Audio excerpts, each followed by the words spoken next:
Good evening to you all.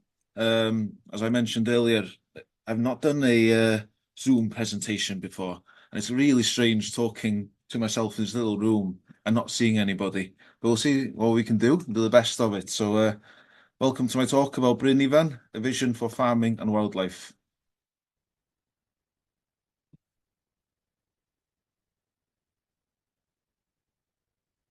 There we go. So, just a little quick bit about me. As you're not seeing much of my face, this is me.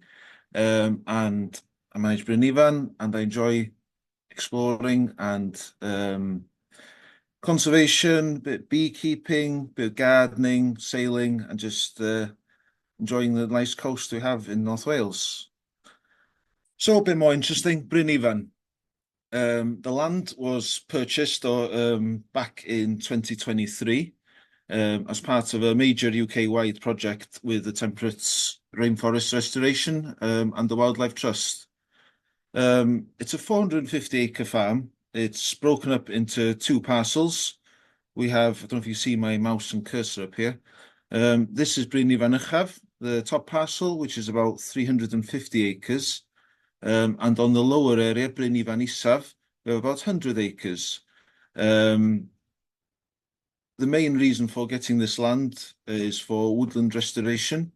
But we'll be doing other soil management on the sites, wetland management, community engagement, and regenerative farming practices across the land. So, what is a temperate rainforest? Across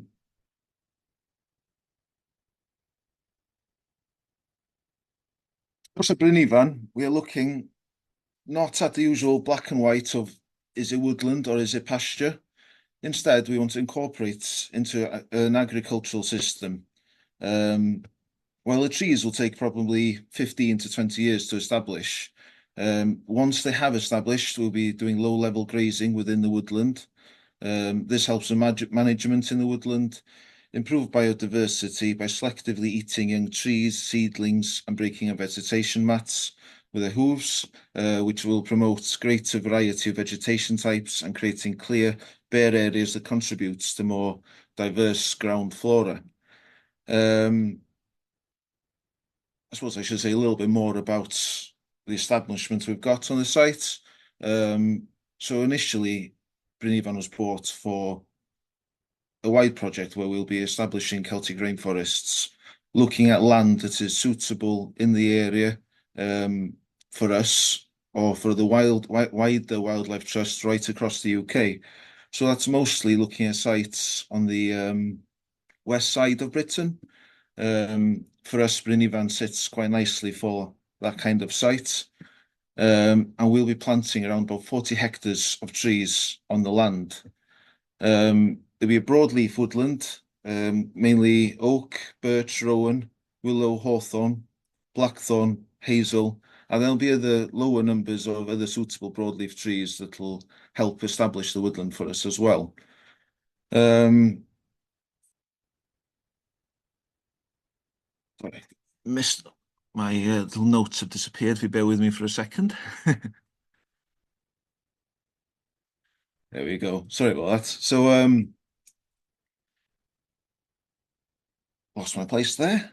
As you see, when I speak to people, it's much easier face to face. Speaking to a computer screen is catching me out a little bit. So hopefully I'll get into my swing quite soon. Um, on the lower farmland, which is currently very open, windswept, it's a bit of a monoculture of just grass. We also plan to plant trees down there as well. Initially, when we bought the land, we were hoping to put everything on the hillside, but there's a few complications, which I'll discuss that a little later on. That meant we couldn't plant everything where we wanted to plant. So that means we were putting trees into pasture, which is a bit of a controversial thing these days. Go back 50 years, 60 years, there's a lot more trees on the land. But now the idea of putting trees into farmland is not seen as a positive by many people. We hope to show the changes and how that can actually benefit. Bryn Ifan is a very windswept site. I'll show you a few images of the site in a bit.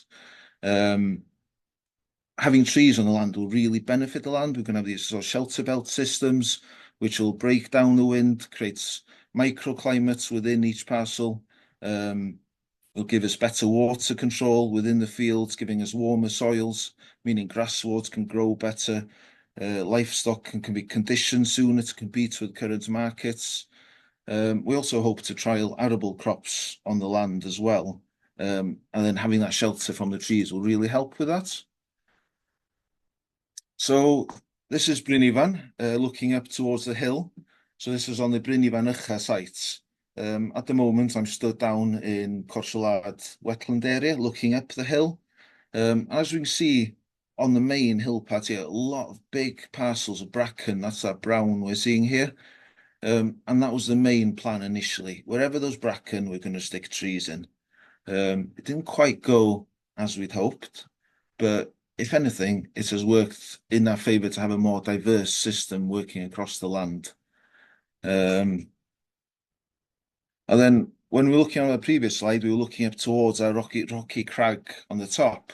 And up onto the top, it's a totally different climate once again. It's an open friedd with these big rocky outcrops amongst it.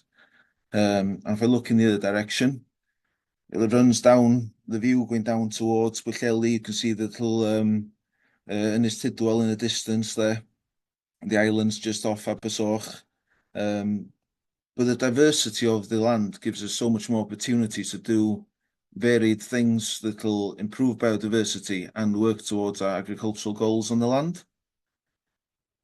Just another nice view up there. It takes probably about an hour or so to walk up to the top, but it's well worth it for the views if you get in a nice day.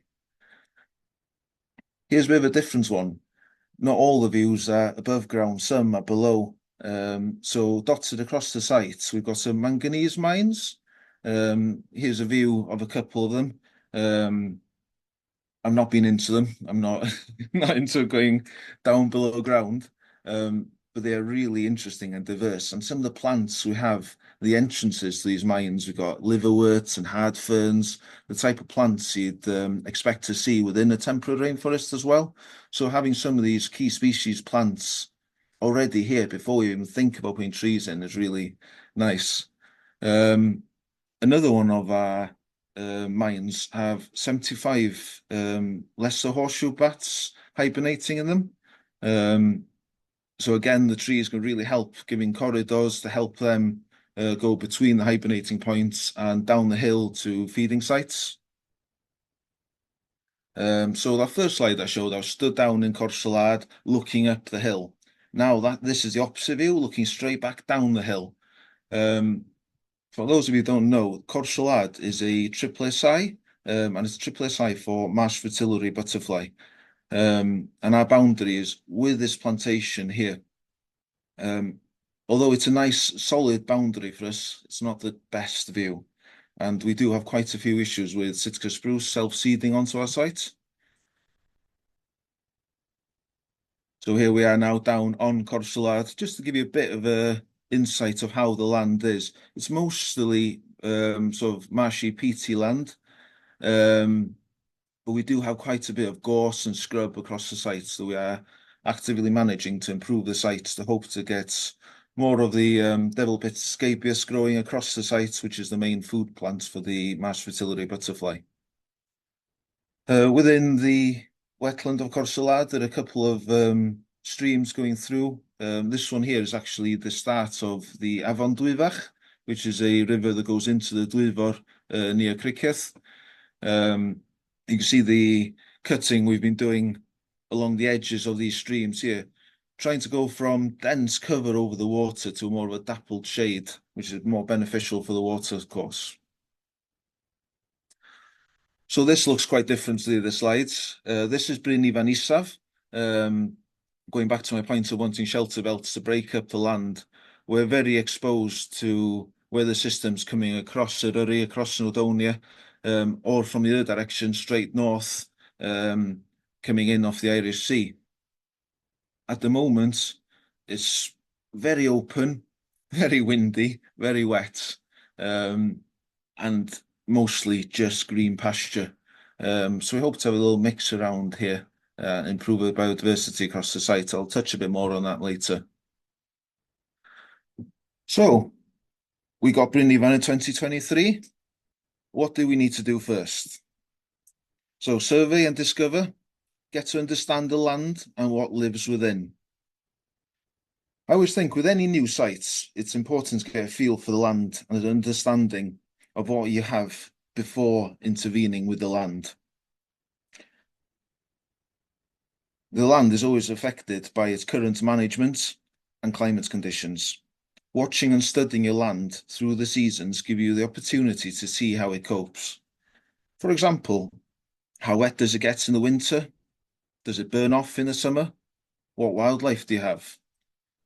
Who uses the land?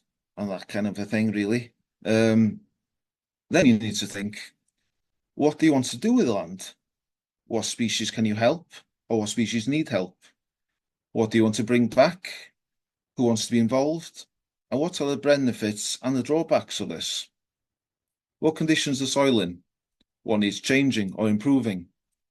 Or if you're lucky, you're good to go, carry on with the land you've got. That's not the case here. And that brings us on to the next slide. For those of you who have asked me about Bryn Ifan, you've probably heard me going on about complications. When I got the interview for this job, I did raise a couple of questions after my interviews. I asked, have we got any issues with fencing on the land? What's the infrastructure like? And one of the main questions was, because a good chunk of Bryn Ifan, so all the hill on the top and half of Corsiolad is common land. Have we got any issues with this? At the time, it seemed quite straightforward. No, all sorted. We own the common. We are the sole commoners. Fencing is in good condition. Hopefully, we'll be good to go planting this winter. I was back in 2023, and now still no trees in the ground. We've had a few steep learning curves along the way. So, as the land is common land, any changes we need to go through Meadow, which is planning and environmental decisions Wales within Welsh government.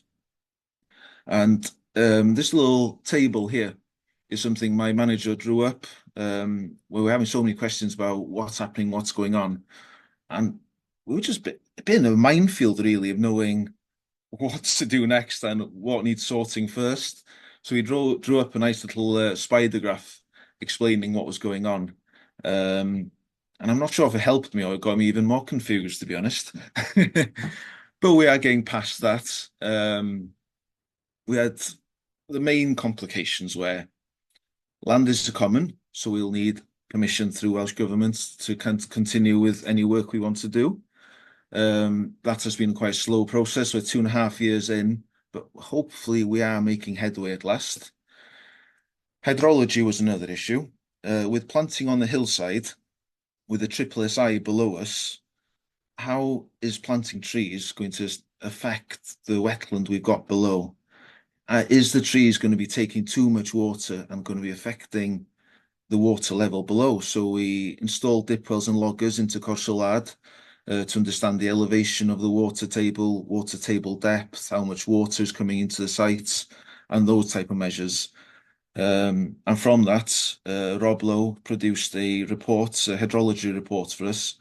And to be honest, it made me feel I was in very deep water myself initially. But thankfully, we had a positive outcome showing that a large proportion of the water was in fact coming through the mountain and then pushing up in springs in Corsiolad rather than coming across the surface. And also another positive for us as well, because the trees we're going to be planting are broadleaf trees, which means during the summer, they're taking water, and during the winter, they go into dormancy. And for us, we get our main rainfall over winter. So at that point, the trees aren't affecting the water that's coming across as well. Archaeology was another complication for us.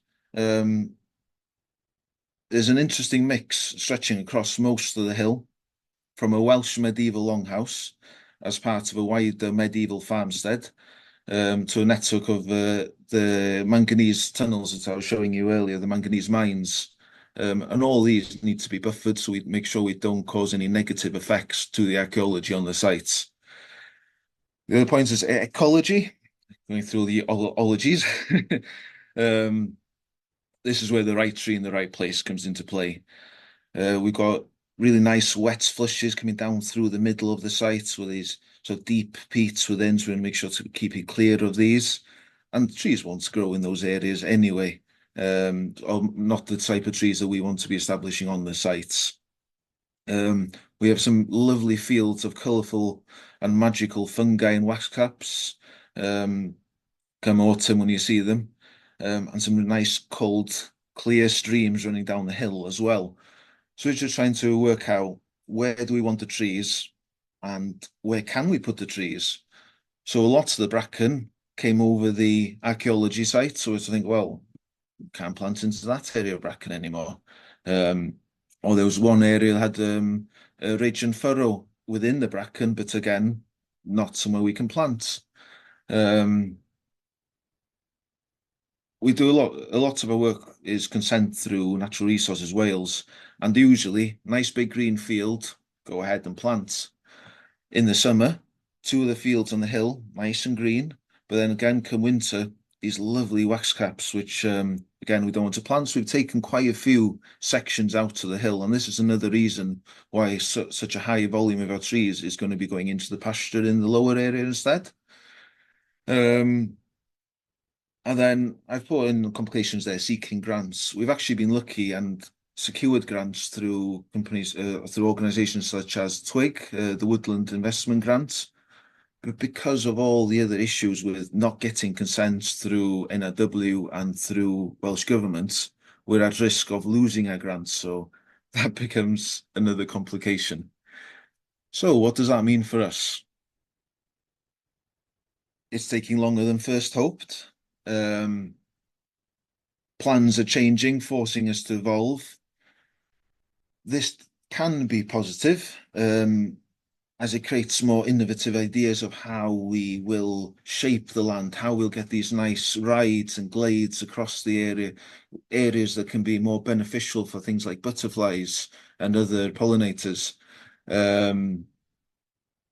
It is difficult to try and keep the interest going because I spend more time behind the screen rather than out talking to people, out on land, speaking with farmers, getting people out on site and explaining what I'm doing. But this image I've just plonked here. So this is planting plan for Bryn Ifan in November 2004. I've lost track of how many different ones of these have landed on my laptop since 2004. Varied things happening. So this light green was upland planting. This other green here was lowland planting. The blue was larger wet habitats, the wet flushes. Then the dark green being smaller wet flushes. The purple being the fungi. Since then, the fungi have stretched. So we've noticed there's really interesting ones here. So we've taken another section out of here. These little dots are all the different archaeological things we've got on the site. Then the yellow bit, this is our interesting bit. This is where we hope in the future we can have self-seeded trees. So natural progression from our trees pushing up the hill. And I don't know if you remember from the slide I showed earlier, this is a rocky outcrop, and you think, oh, will trees grow up there? It's amazing how much of the Sitka spruce has gone from the plantation down here and self-seeded up on the hill. We're taking them out, but we are finding several rowan up there as well, which is really interesting to see. So, complications aside and issues, what are we able to do at Bryn Ifan? What are we getting done? So we are managing to get some visits. We had a nice guided walk with Cymdeithas Edward Llwyd, giving an opportunity to explain our plans and sort of get people to understand what we're doing, and also it's a really good way to get insights from other people what we could do as well. Because it's easy enough to think, okay, I need to manage the site, I need to plant 40 hectares on it, I need to farm the rest for biodiversity and for wildlife and for local food produce. But I'm just one person, and speaking with people is the best way. Get these ideas in and see what we want to do. Our neighbour Henbant is a permaculture farm, and this is their market garden. They've got an um, acre plots where they'll supply around 70 families with veg boxes each week. Um, the National Trust did a visit and they're talking about all their plans, how they're restoring meadows across Anglesey, and just getting an idea of what's going on. And this is one of my sort of preferred things about the job is getting out, speaking with people, learning what they're doing, and trying to sort of share our ideas of what we're up to as well. Another important bit about what we're doing on the land is surveying, understanding what's going on, having a feeling. So we've been doing breeding bird surveys across the site, and this is a bit of a call out for you as well. We are always on the lookout for people wanting to do bird surveys across our site. It is a very challenging site in parts to walk over. So we've broken it up a bit, different areas to be surveyed, slightly different. But if you would be interested to do, kind of talk, interested to do breeding bird surveys with us, please drop me a line. We've got a lot of refugia we put out to see what sort of reptiles and amphibians we're getting. We're getting quite a few grass snakes and common lizard across the sites. Doing marsh fertility surveys on Corsulad, and we have another wetland on Bryn Ifan as well. At the moment, we don't have much devil's bit scabious across it, but we do hope to increase the numbers of that plant, and with the hope possibly the marsh frits will move down to that area as well. And these are sort of the other surveys that we've been up to. Well, bioscan. This is one thing we're doing, slightly different. So we got approached to ask if we would do this survey on the land. It's basically we put a malaise trap, which is this little tent. We put this out once a month, and it has a little bottle on it full of ethanol. And any flies that come along this line here will go into the tents. As for any of you who've been camping, you'll know a tent soon fills up with insects. So it works quite well. From there, then we can separate the flies, put them into this little pot, and then they get sent off to have DNA barcoding done on them. And this then tells us what insects we've got on the sites, what parasites are within the sites, what variety we've got. And this is giving us our biodiversity baseline for the farm. Insects are the most important thing we have at the baseline of any biodiversity system. And understanding what we've got will give us a window and understanding to go forward off this. While it's not ideal that we are having to kill a small proportion of flies to do this experiment, I can assure you it's less than we probably do in our drive to work in the mornings or evening, should I say, in the summer.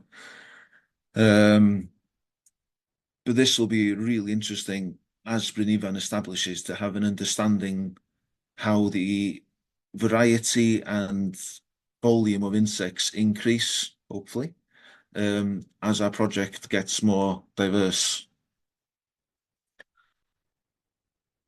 Bear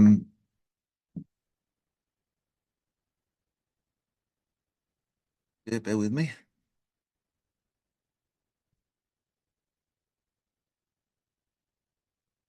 See, me and computers, we just don't get along.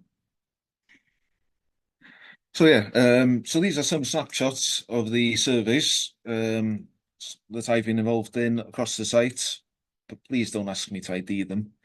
I do think that is an important thing as well about the species we do have on our land. If you're landowners yourself, or if you're working on land, it's not all about knowing every species of what we have.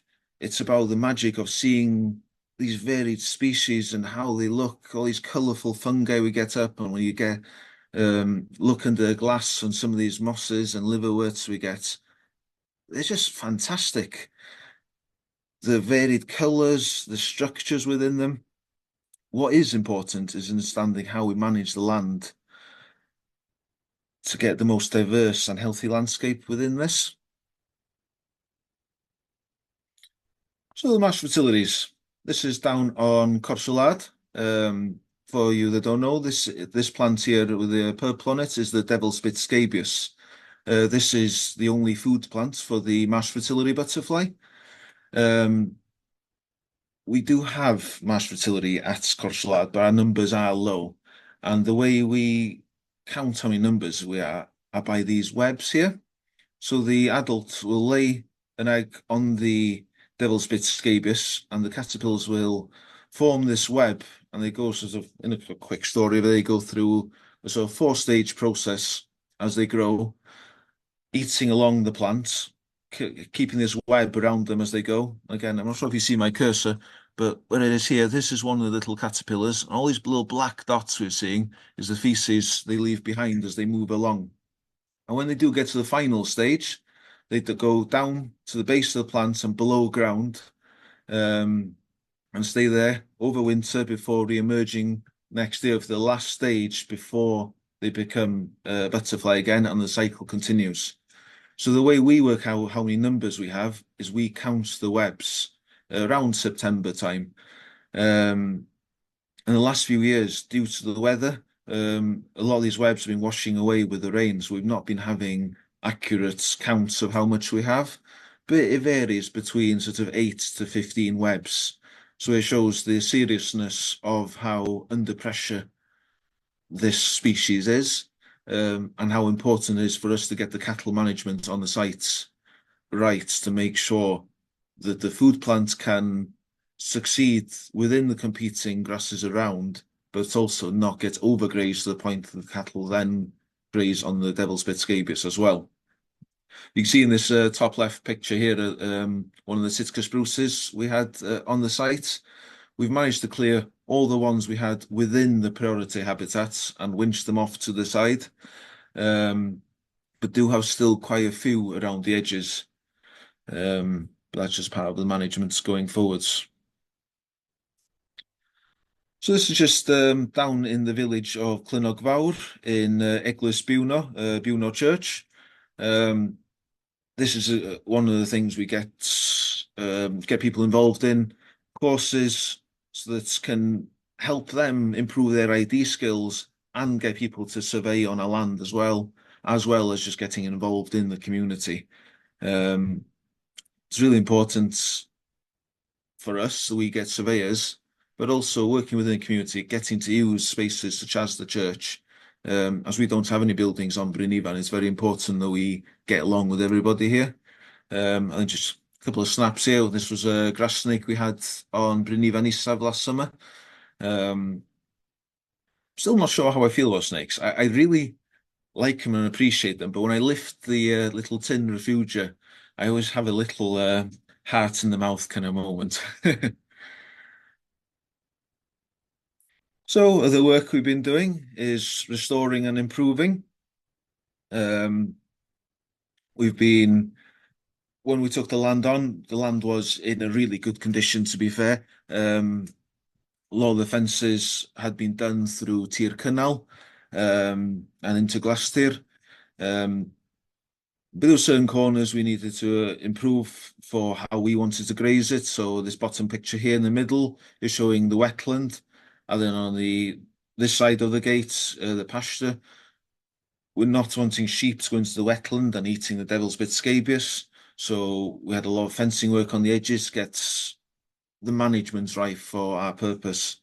So this is where farming for wildlife comes into it. We want to farm the land for agriculture and wildlife. Just getting the balance right, understanding what are the benefits to each area.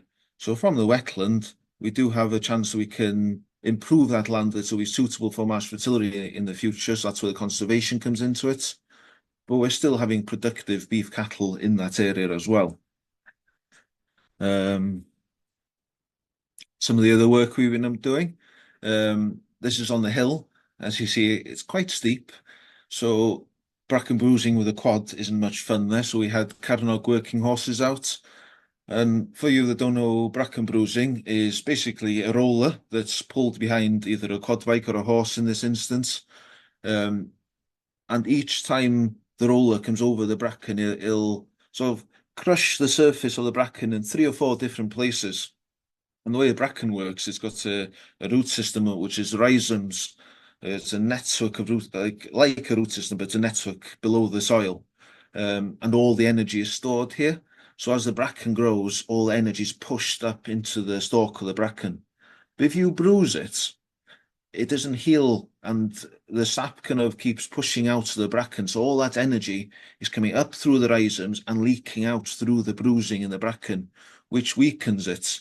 And if this is done year after year, it thins out the bracken and makes, when we do finally get past all the little complications, makes it much easier for us to plant trees in there, as they won't have as much competition against it. Here's Vinny, one of our volunteers, working on removal of Sitka spruce right up on the freeth on the top. Some of the trees, as you see, the girth of this one here was quite substantial. The main reason for us removing the Sitka spruce, because it is an invasive species, it will spread quickly throughout. And once it grows large, nothing can really grow underneath it. So it's not a species we want within our woodland. Some planting we have been able to do is planting on top of and around the clouds. This is a group from Bangor University out planting for us. This is a slightly different one, a little robot mower, cutting paths to help cattle get into areas that are not as accessible for them at the moment. So I try to minimize how much I mechanically cut on the wetlands. I try to do as much as I can with cattle grazing, but at times you do need to intervene a little bit just to try and create pathways in, and then they'll sort the rest from there. Improving access. So access has many benefits for us and for other people. We're working on our site and further afield. So a couple of these images here. This one is showing the hillside. The green here is the statutory footpath going through, and these purples are the ones we'll be putting in to improve access so more people can enjoy the area, as this one is quite challenging. And we want to make it as welcoming to people as we can. This is called Shalada wetland with 2 statutory paths going across. But where it leaves in the corner here is this bit here. This goes right down through the Sitka spruce plantation neighbouring us and pops out in Bwlch Derwin. This is a bridleway, so hence why it's so wide, but it has more benefits than just the footpath. On the other side, we have 2 other wetlands that have marsh fertility records on. And this butterfly is not a strong flyer, so having corridors they can use has more than one benefit. They can use it, and the people in the area can enjoy it as well. And also having people out volunteering with us is an opportunity to learn new skills. This is just a little snapshot of the variety of weather we get in Bryn Ifan. Most of the time, I'm afraid to say it's the left side of the screen, but very rarely we will get a nice sunny day like this as well. So I've covered quite a bit of the wildlife side. As I mentioned, Bryn Ifan is a vision for farming and wildlife. I've given a bit of insight, but it's difficult to give too much information about how we want to farm because things are changing constantly about where we can plant the trees. So it's not giving me much opportunity to get this farm project started at this point. I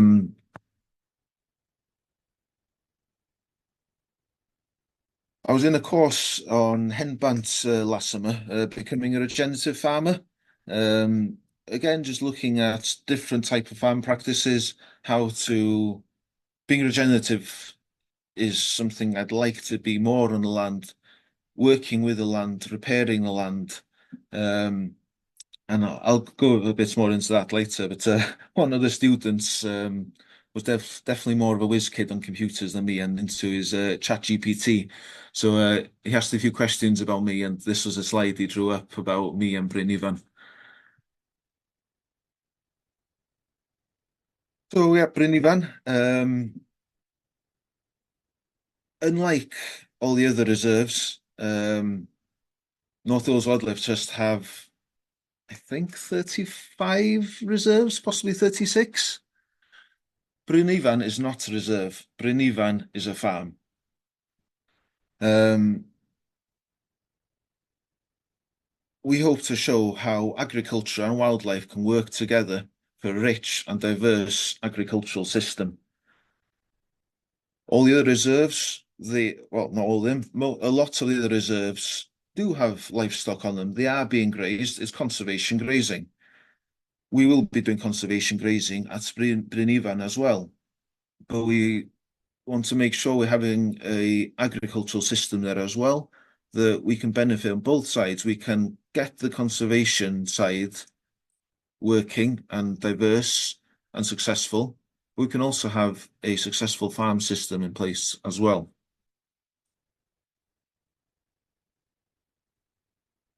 So, getting to know the land.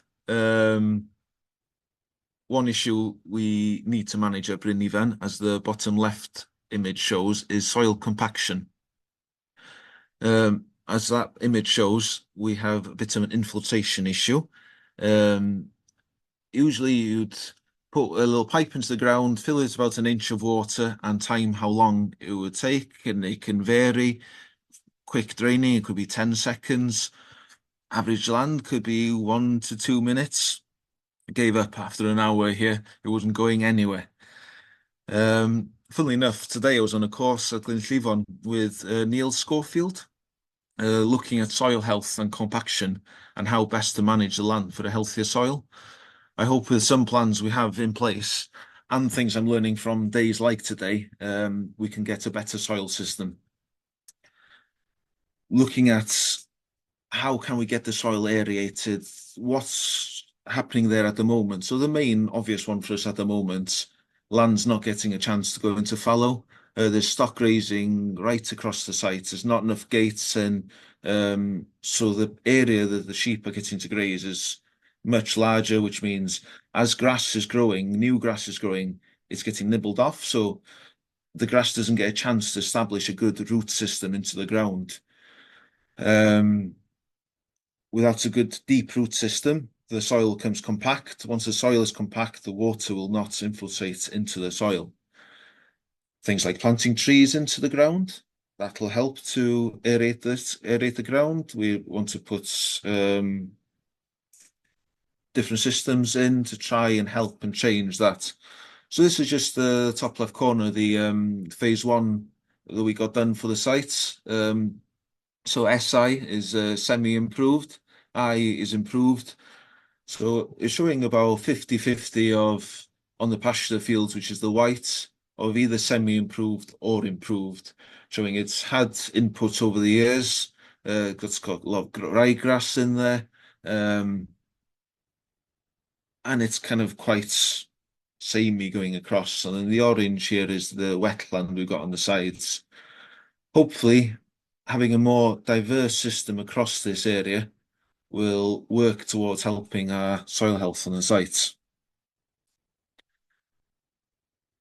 So, Bryn Ifan Isaf. So, looking back at this image here, so the Isaf again is this, the trees there are our boundary, and the road here is the other boundary, and it comes up to about there-ish somewhere. And then the other block is up on the hill in the distance here.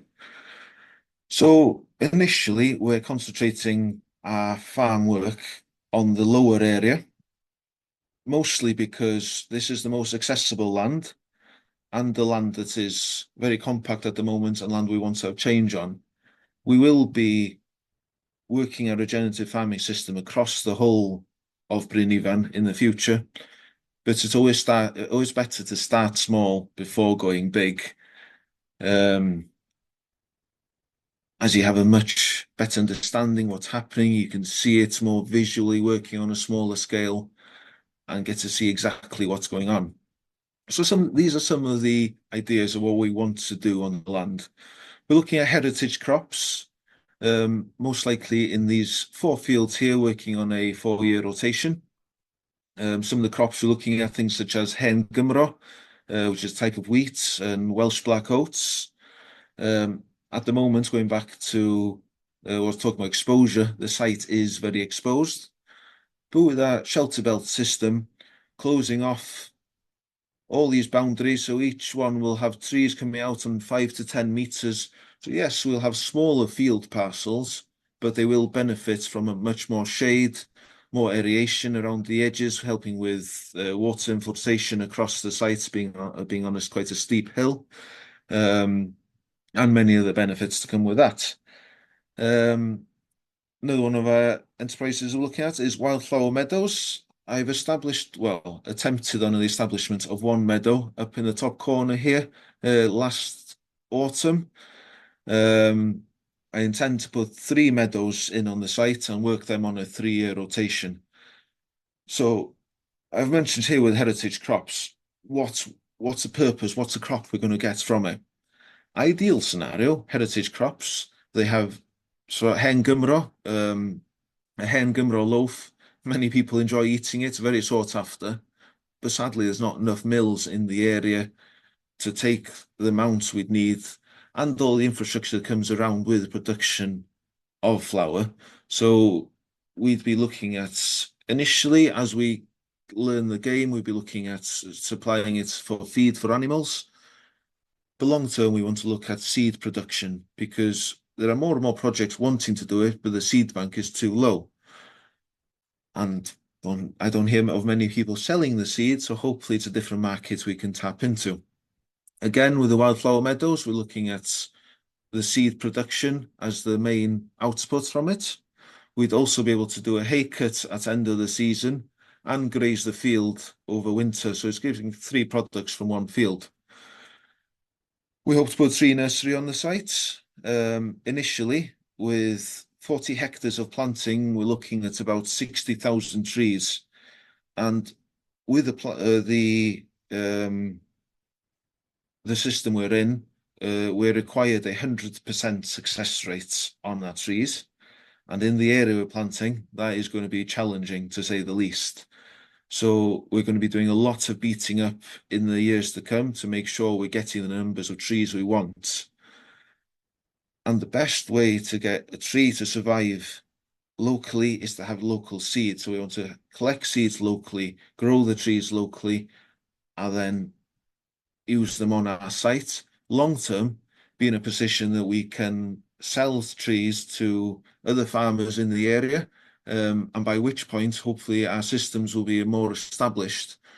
I always think that telling a farmer what to do doesn't go down well.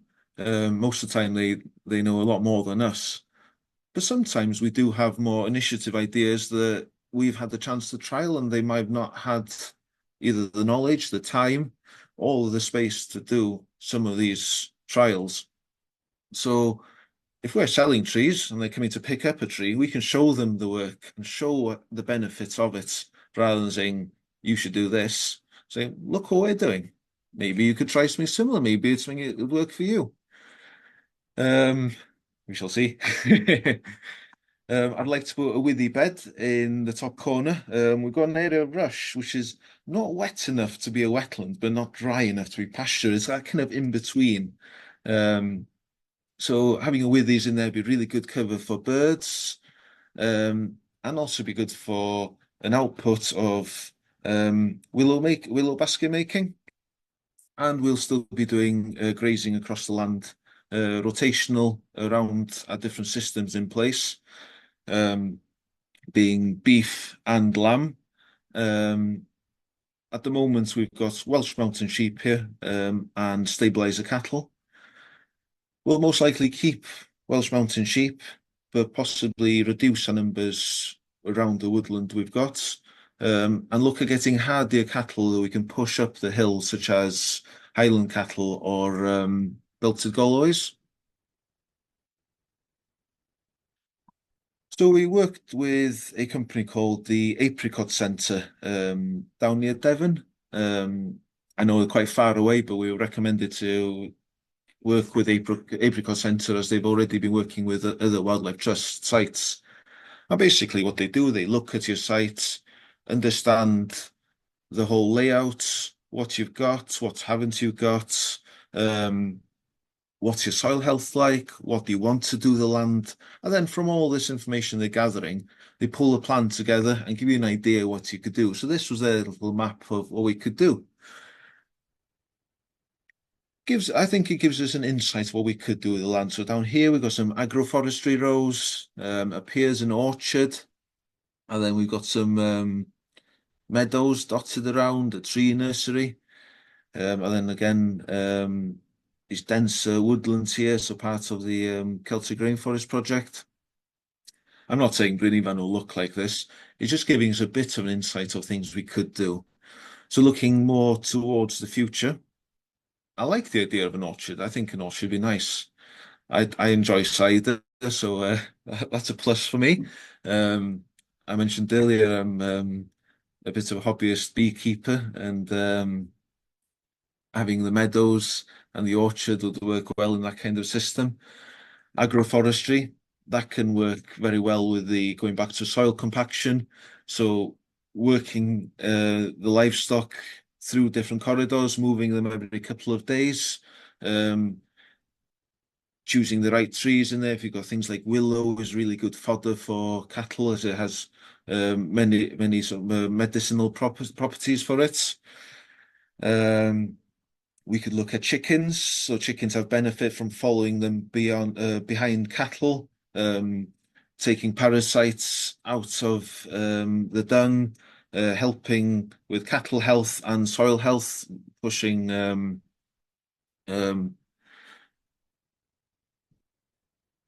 so I'm trying to think of a better word than poo, but pushing poo into the ground to benefits the soil. Sometimes the simplest word is the best, isn't it? So a bit of talk about the meadows we're working on. So as I've mentioned, we established one meadow this autumn. During the summer, I collected seeds of 3 different sites using a seed harvester. One in Llangybbi, one in Caer Tan y Bwlch, which is another one of our wildlife trust sites, and what a little bit off my own meadow on my own farm in Llanystumdwy. I was collecting at different times of the year, trying to target the different plants. So one of the main ones I was after was yellow rattle, which is a parasitic to grass, so really good at getting your meadow established. But we are quite new to this game, so we've got these 2 nice shiny red tools. Except for that, it's a lot of sorting and sieving by hand, and then drying it out on one of the sails off my boat before storing it ready for the next stage of going onto the land. So this was the field I sowed. I grazed it heavily with sheep initially. I then finished off with a Rytec, which is this mower, which basically cuts the land, removing all the cut grass off it to take as much of the nutrients out as we can. I then disked it in both directions. This gives an opportunity for the seeds to go into the ground and aerates the soil as well. Before, again, lack of any machinery, I had to get all the volunteers together to pretend that they were feeding the chickens and walk up and down the field with about 40 kilograms of wildflower seeds. So hopefully this season we'll see some progress from that. So, would you like to get involved? Just a few snapshots of the work we've been up to. So, clearing back on brush to do some fencing, cutting and clearing the Sitka spruce. A lot of this had to be winched to the side, which was quite fun. Improving of gateways and fencing, surveys. Did quite a bit of bridge work on our wetland, and because it's a triple SI, I don't want to put any material there that can seep any chemicals into it. So I've been using larch, untreated larch as waymarker posts. And then these are recycled railway sleepers, which are Jara, which is a tropical hardwood. So again, no chemicals in it. They're really, really heavy. And one of our volunteers designed this lovely cart to help pull the things across the site, which made my life much easier. Um, we do all sorts in Bryn Ifan, practical, as well as surveys, and just nice walks across the sites as well. Um, these pictures show really quite nice days. Be warned, you will need waterproofs to work on Bryn Ifan. It's not always nice, clear views. So yeah, that comes to the end of a snapshot of our plans to Bryn Ifan. For the birders out there, you might recognise the person there in the middle. This was after our bio blitz we had on Bryn Ifan, a day where we looked for as many species as we could and see what was the sort of overall view of the biodiversity across the site. But yeah, that's a bit of a quick snapshot of what I'm up to in Bryn Ifan.